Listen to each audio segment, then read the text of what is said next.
Yeah, it's one heart, one shot, now the future is yours. Go!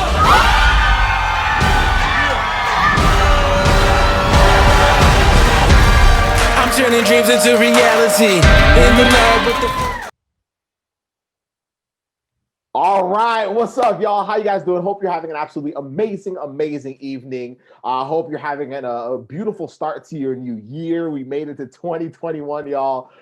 Tonight, I am excited. Well, first of all, for those of you that are new to Pre-PT Grind, welcome. You have found the right group. You have been, like, you've come to the right place, is my bottom line. And what you're about to witness tonight is episode 36 of what I have called for months now. I've called this my favorite series that we do. And it's because we just talk about stories, like real stories from students who have struggled, maybe the way you might be struggling right now. And these are students that we have coached that have been a part of our coaching program called the Acceptance System. If you want to find out more about it, feel free to reach out. We got you. But they're going to share how they got into PT school. Many of them have come in here. Some have been rejected to as many as 20 schools. Some have been rejected 4 years in a row. Some have had GPAs as low as 2.4s, and you'll hear a little bit of that tonight. But the reason why this is so important as a pre-PT, and I need y'all to listen, the reason why this is so important is because for most of us on our journey to becoming PTs, we just need belief. Most of the things that we think are impossible are just because we haven't seen somebody else do it. Like, we're used to being told you have to have a 4.0, you have to have a 3.7, you have to have a 3.8, you know, in order to get into PT school. And so if I've had a rough start, and let's say my first 2 years in college were not great, then I feel like I'm never going to amount to this ideal that I have to meet in order to get into PT school. So we're going to show y'all real people how they got in, regardless of GPA, regardless of GRE scores and all that stuff. But these are real experiences. So if you're looking for that, tune in and also go listen to all the other episodes. This is 36. So there's 35 others that you can find on our podcast and stuff like that. But for tonight, we have Judy. Judy, how are you feeling tonight? I am pretty good right now. I know it's really cold outside, but I'm done a good workout, but I'm actually feeling good. I gotta say. I love it. I love it. For those of y'all that are watching live, comment #team live, comment #team replay if you're watching this on replay. And if you're listening to this on a podcast, just be safe. Hope you're not driving or something like that. But let's get down to it, because what I want to do tonight is we want to go into why you chose physical therapy, and then we will dive into what your biggest obstacles were, because that's what makes this impactful, right? We just talk about the real stuff that you had to experience, so that someone, the goal for tonight is that someone that feels like you felt a year ago, or someone that feels like you felt 6 months ago or 2 years ago, is able to say, whoa, like, she got in, like she got into this career that I've been working my tail off to get into, which means that I can do it too. And we'll share with you guys later how you can get started and actually take the path that Judy was on. But let's start from the beginning, Judy. Judy, why physical therapy? What drew you to this profession to begin with? And then we'll dive into all the other details. Well, what a great start, I gotta say. So what really started me in physical therapy,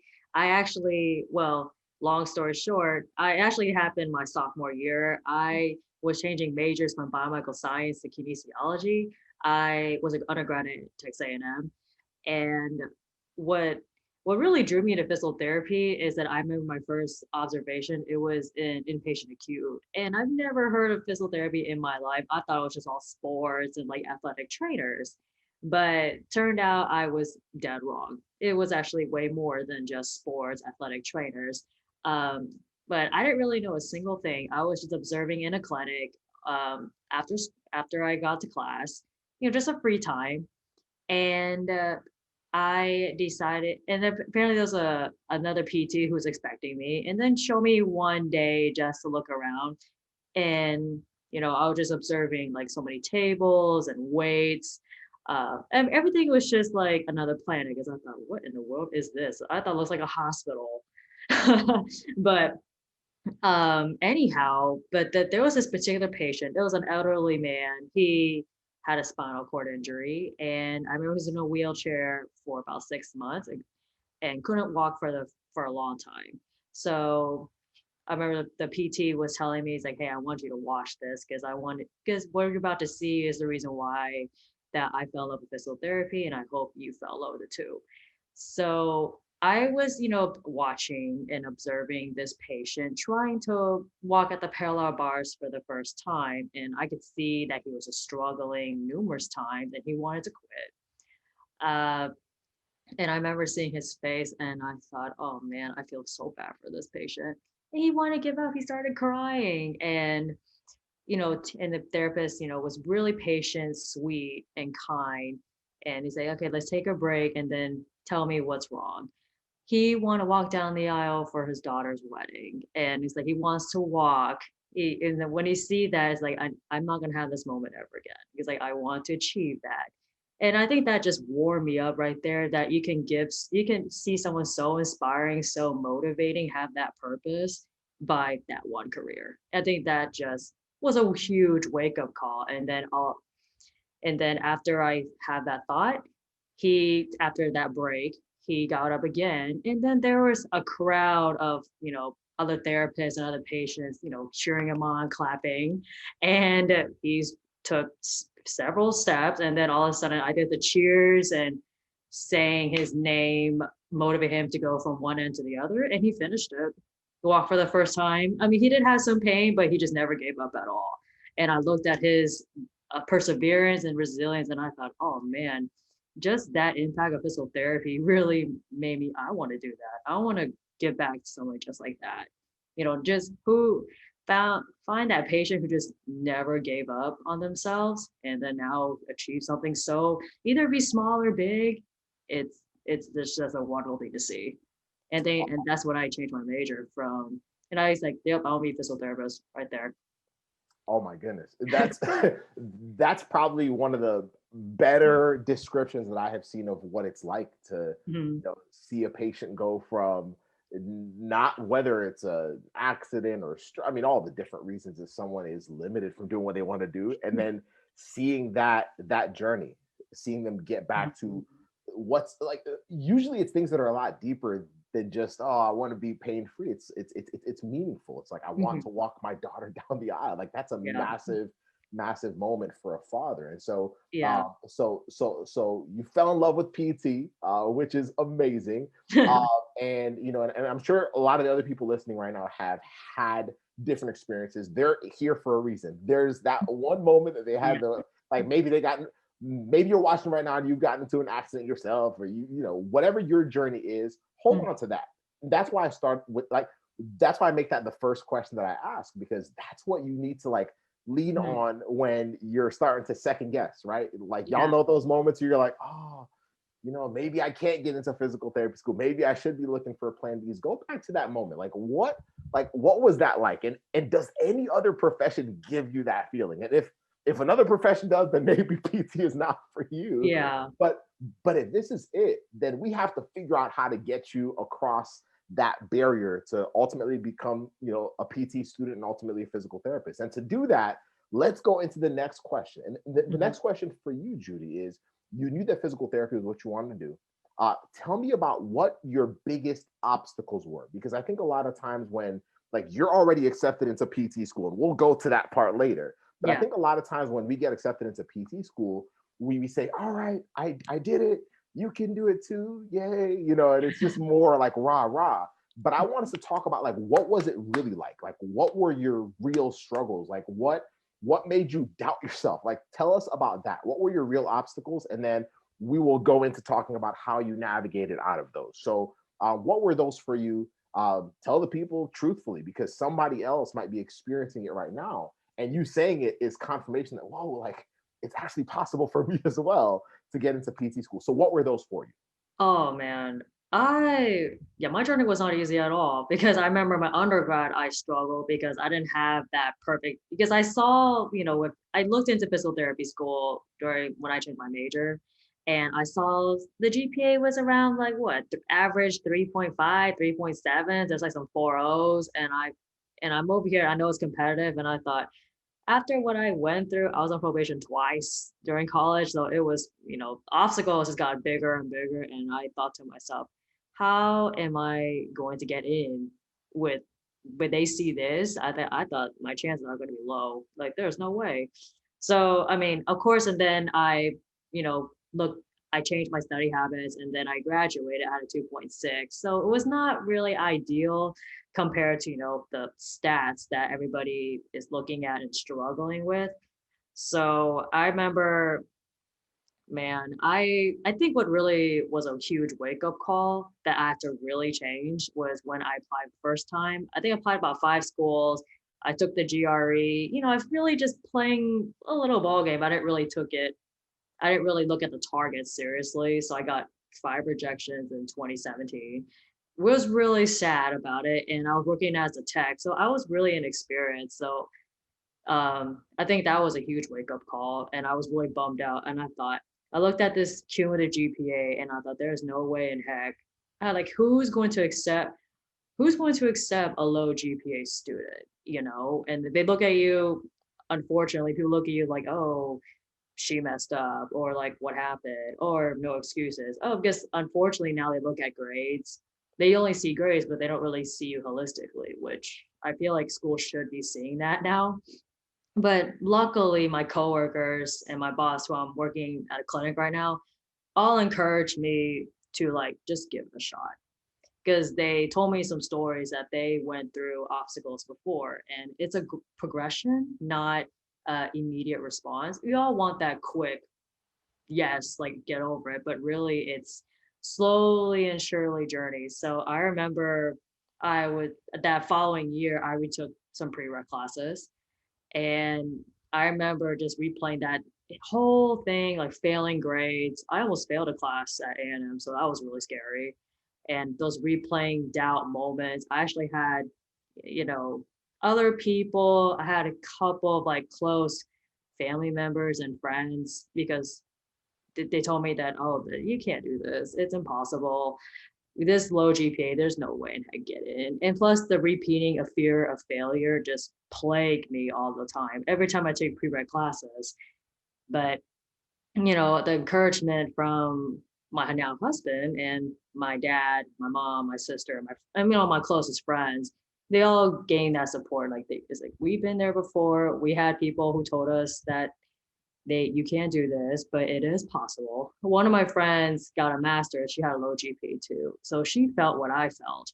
So she told me some stories that's like, just keep going, keep going. I know it's hard. I know it feels like you're not going to get it, but really it's going to happen.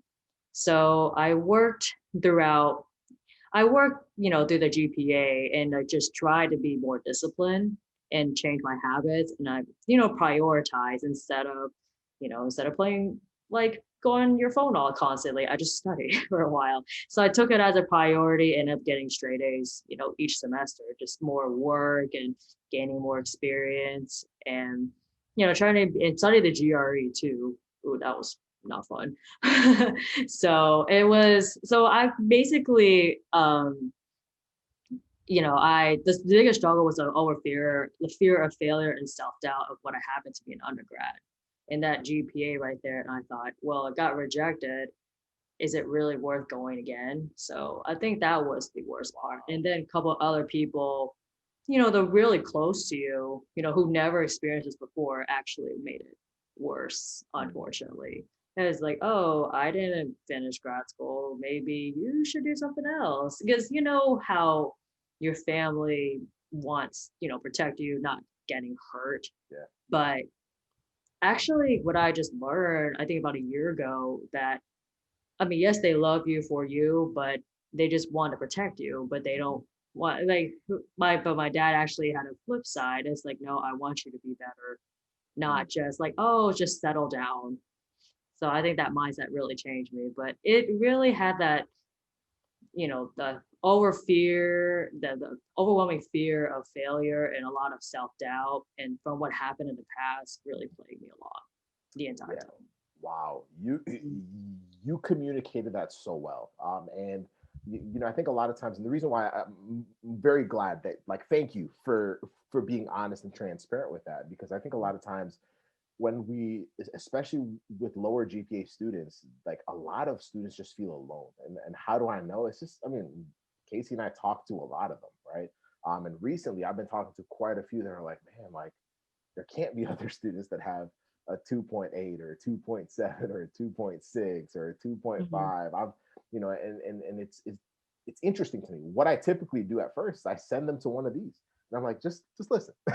And afterwards, they're just mind blown. They're like, wait, like how? Like how do they do it? Like, because our biggest fear, and regardless of GPA, regardless of GRE, I think the biggest fear for a lot of students is that they're going to put in all the work, all the effort, and somehow it's just going to fall short. Somehow, if it's my GPA, somehow my past, my undergrad, is just going to haunt me, and now I'm going to be stuck here, basically chasing this dream of becoming a PT that might not even work out, right? And so I think a lot of times, it's just good to hear that that's what you felt, and just confirm that if that's how I feel as well, then it's possible for me to still get into physical therapy school, and that's where we're going next. So for you, you decided, you were like, okay, so I've applied already, and how many schools were you rejected from, like overall? Just throw that in there. Oh, I guess not including this year that I got accepted. For the past Prior to this application cycle, so the previous times you applied. previous times I applied, I would say 16. 16. Okay, cool. 16. So 16 rejections. Y'all, we're talking real numbers here, because Yeah, this is real numbers. I don't want y'all to feel like, oh, this is like, Judy had a special situation. No, Judy's a human being that has a beautiful dream of becoming a physical therapist. And so for you, let me ask you this question. What led you? So after experiencing that, like Mhm. what led you to say, I need guidance? Like, you obviously came to us, you joined our coaching program, the acceptance system, which we're great. Like, we're grateful for you, trusting us with your journey. But what led you to say, yo, let me see if these guys can actually help me? Like, what drew Mhm. you to non-traditional guidance, or even us? And then we'll talk a little bit more about your experience afterwards. But tell me specifically, like, what clicked, like as a student, where you were, and you were like, okay, I need to like take a leap with this group. Like, what was that for you? Why did you decide to do that? Let's see. So I was still doing prereq class. I was working on my application and, trying to improve. And then I was on Student Doctor Network forum, and I was just reading all like, because I don't know, you see a lot of PTs, pre-PT students like reading, like comparing stats. It's like, oh, updates from what the school, like, did you get an interview? Did you get accepted? And then I found this forum. I think I made one forum. It's just like, hey, any guidance, like what do I need to do? And then there was a comment. It says, like, look at PPT guy, like they help me a lot, and I'm over here like, what is this? And so, I looked up on Facebook, and then I saw, so many success stories, and I saw the videos, and I was looking at all the reviews, and I'm thinking to myself, wait, these people really like work their butts off, and now they're some of them are PTs, some of them are PT students, and some of them are, successful. And I'm thinking like, man, I need a game changer. You know what I mean? Because like I can reapply over and over and over again, but if I really want, you know, some structure and some like real like plan B, or like a little map of what I need to do, I need that. I can ask many people for help, but then I need someone like, what do they like, who's really like, who knows physical therapy schools, who can push you forward to be better than ever.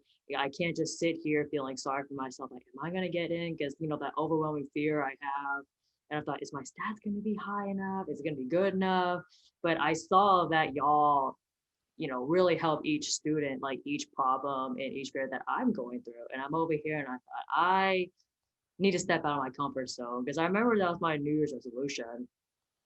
And it was a little, I felt like, oh man, online, I'm not sure, like, who are these people? Like, I'm not sure, whatever, like, and I'm over here, and I thought, oh no. But I decided to take that leap of faith, and you just, look at pre-PT grind, and I saw y'all, and I see a lot of success stories, and I thought, man, I need that change. I need that guidance. So I decided to take a deep breath and decide to go to accept the system. It's like, I need help. I can't just sit here feeling sorry for myself. if I really want this, I have to find, I mean, yes, you have your main support system, but what about a community who been through your shoes? Wow. You know, Yeah. I think that's why I decided like to go to this way, and it was the best decision ever, honestly. Well, I'm glad to hear that. I'm glad to hear that. So we're in a second here. I want you to talk about the day you got accepted into PT school so we could celebrate with you. But before we do that, tell us like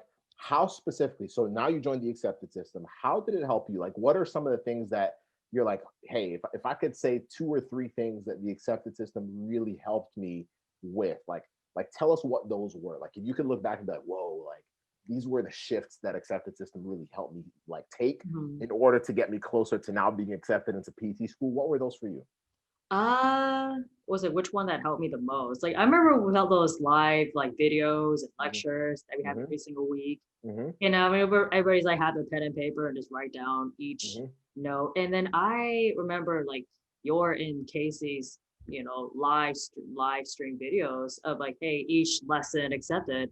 Hmm. And I was writing down, I look over and like each it really resolves. Like I remember you said find like your main ocean, the Red Sea and Hmm. the Blue Ocean. I do Hmm. remember that one. Yep. And Yep. that one really solved me. It's like find your own ocean. It's not, you can't be a river, you can gain Be through. unique. Mhm. Yeah, yeah. So that training was more about like just finding ways to be unique, like Yeah, yeah. Mhm. learning how to stand out outside of everybody else. And I love that. Exactly. So for you, it was more so the group trainings that really helped Mhm. you kind of shift your okay, cool, Yeah. perfect. I love it. I love it. All right. Well, and for those of you that right now feel stuck, if you're pre PT, if you have a low GPA and you're like, man, this is kind of starting to feel like it's slipping away. Whether low GPA, whatever it is, if you feel stuck and you're like, I don't want to play around, I don't want to guess as a pre PT, I have 2 invitations for you. Usually I have 1, but I have 2 for you. So Mhm. for those of y'all that are watching this before January 17th of 2021, we have a live masterclass training. It's at leveluptheprept.com. We're actually going to share with y'all some key gems that we have used to coach really all of our students that are in our coaching program. And I think that's where a lot of students feel stuck when they're like, yo, I keep applying, or I'm nervous, I'm scared, I'm afraid that I'll do everything in my power and I'll still get rejected. And so we're going to make it as clear and as non-BS as possible. And if you're listening to this after January 17th, because I know this is going to be on podcast, go to acceptancenavigator.com. We're going to show you some key steps to get started with now so you can have some profound clarity and control over your acceptance journey, y'all. This is not a guessing game. Like, we have to stop guessing as pre-PTs so that you can be in the power seat. You can actually get, take actionable steps that will take you like really to where you want to go, which is PT school and ultimately becoming a physical therapist. So go there. You will not regret it. All right. So Judy, for you, tell us about the day you got accepted into PT school. How did it happen? Was it an email? Was it a letter? What were the emotions? What were the feelings? Let us celebrate with you a little bit. And then I have one last question before we wrap up. All right. Well, I remember that was the best day of 2020. I mean, besides, the wedding day, but I mean, the acceptance system was, the best day ever because, I remember, I was preparing for AT Still. That's the school that I'm attending to this July. Um, I woke up, actually found out after I woke up from a nap because I remember they told me 3 weeks, and then you will see it by email. And I was like, okay, cool. So I can't panic. I can't, you've done it all you can. Now you just let it go.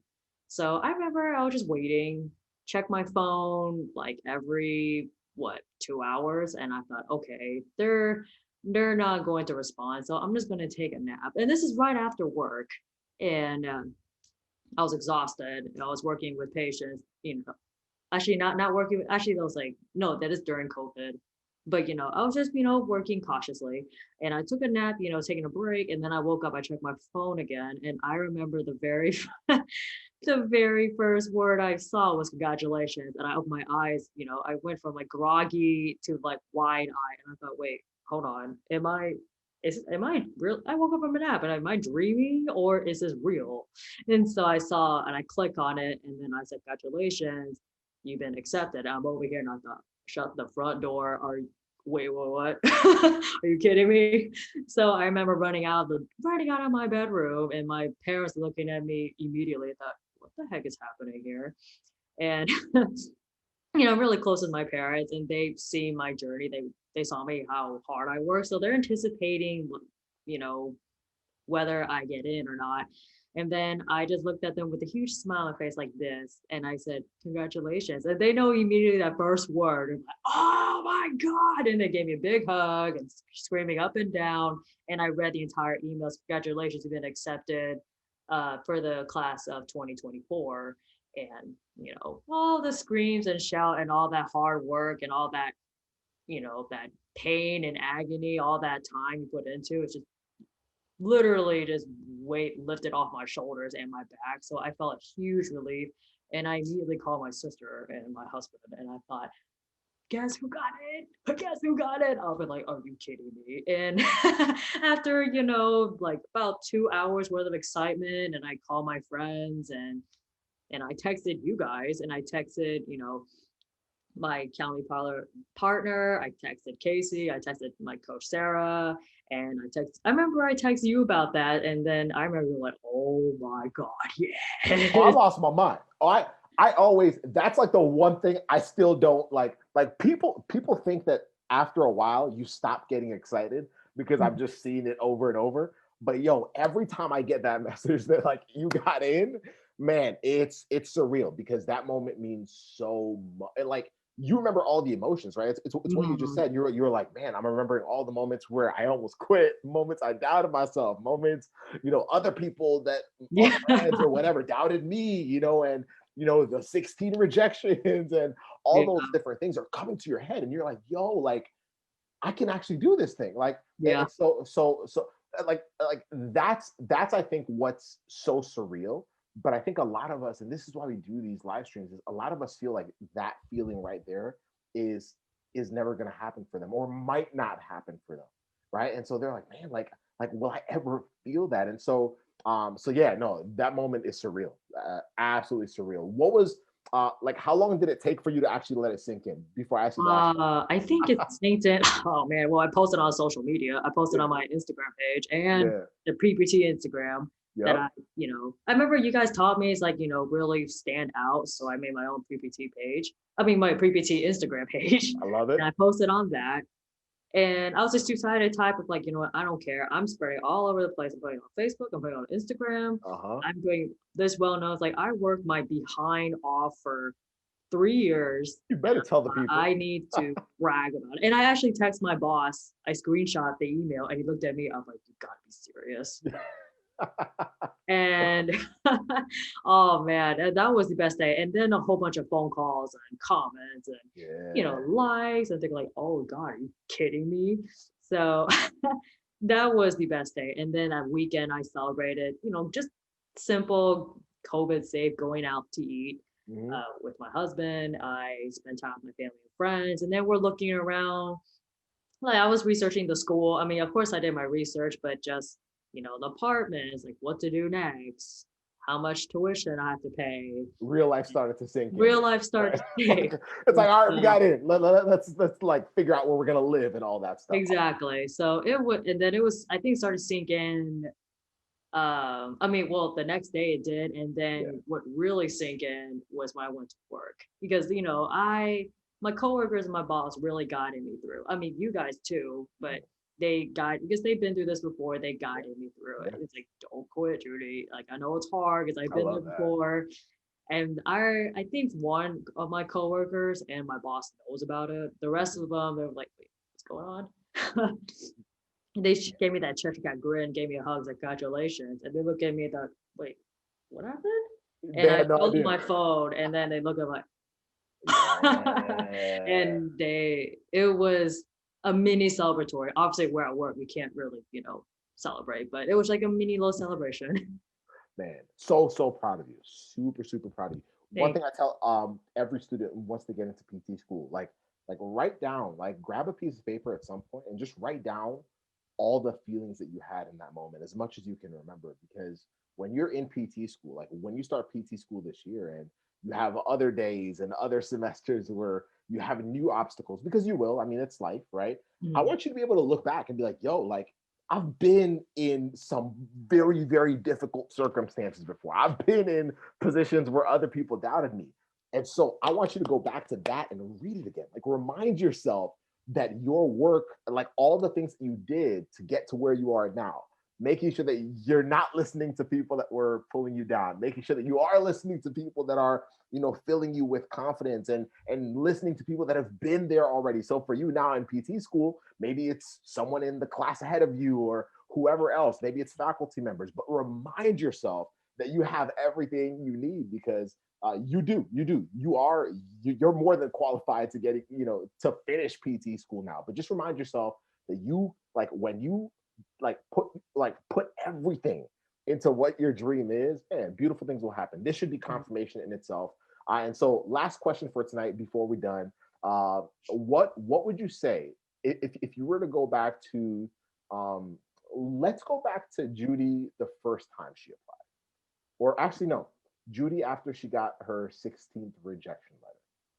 Mhm. What would you tell her?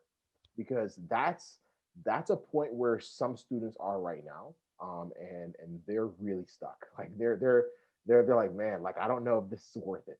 Students that have applied maybe one cycle, two cycles, three cycles, four cycles, and they're Yeah. like, yeah, this might not be for me. Mhm. Knowing what you know now, knowing that you are in PT school, knowing how it feels now, knowing that you just continuing to push and find the clarity and direction got you to where you are now. If you were to go back in time to her, what would you like if you were to look at her and say, hey, like it's gonna be okay, like what would you tell her to get her to keep moving? And the reason why I ask you that question is because somebody listening is at that place right now in their journey, and what you're about to say next will inspire them. So what would you say to that version of yourself? Oh, I got too many advices. I mean, oh man. Man, back to that. Give me like two or three. Like don't, yeah, Not just about two, three. I would yeah. say, never really lose your inner will, because if you really want it so badly, as like there's no excuses at all. I Mm, mean, of course, there's some other people who'll tell you, I haven't been this before, you should do something else. Or like your GPA is too low. Maybe an advisor will tell you that. But honestly, never really lose yourself, because like what's the purpose of applying to school? Why do you want to do PT? Because if you can't answer those two questions, then what are you doing? What's your purpose? Like if you have your purpose, you have your will, definitely hold on to it, because that actually motivates you, like, and find your own purpose. Patients I work with, that's my purpose, because I want to, take care of those people. What I experienced from my first observation, as like they motivate me every single day. So that's my inner will. It's like, hey, I want to do this really badly. I may want to do this since I was sophomore in college. I was like, never really lose your inner will, because of course there's going to be people who will tell you different things, but obviously, you know, only listen to those who really matter to you. Those, like, you have your acceptance system family, you have your PPT grind, you have, your loved ones, your friends who really push you to be the best you can be. Those are who you should hold on to, because those are who will push you to be the best instead of settling down. You know what I mean? And so I think that's what I really learned a lot is, like, think more positive, be more resilient and stronger is actually so much better. And now it's 2021, get out of your comfort zone, try something new instead of settling down, like sitting in the corner of like, I want to do something better for myself. It's like the whole world is big. I mean, obviously, we're in the middle of the pandemic, but it's like, what's your excuse? mm. There's going to be some changes, yes, but it's you have so many creative ways to reach a goal. You know, I gotta say, I think that's my couple main. I don't know how many advice I took there, but that's a couple Oh, that main was advice. powerful. Yeah. That was insanely powerful. Like Mhm. your inner will. Like I think a lot of times, like we forget that we are more than capable of it, right? Yeah. And finding your inner will means taking ownership. Like Mhm. own your experience, own the fact that you have a low GPA right now. It's fine. Like it's your story. Like you're not gonna change the past, so don't try to change it. Own the fact that you may have gotten rejected before. Own the fact that maybe you're anxious about the application process. Own it. Like own it, and then ask yourself, like, what am I willing to do? Like, what am I willing to do to actually act on it? If I have a low GPA, what am I willing to do? Who am I willing to find? What, like, my inner will has to come from that, but it has to come also from y'all, like, being able to look at your situation and just take it for what it is. Like, take it for what it is. Like, we waste so much energy trying to change. It's like, oh, but they're gonna look at what happened my sophomore year. They're gonna look at the fact that, you know, I was I was kicked out of school. I mean, I've heard it all. Like, you know, I was, you know, like y'all, like just accept it. That's your story. What are you gonna do now? Yeah. What are you gonna do now? Because if your dream is to become a physical therapist, it's more than possible.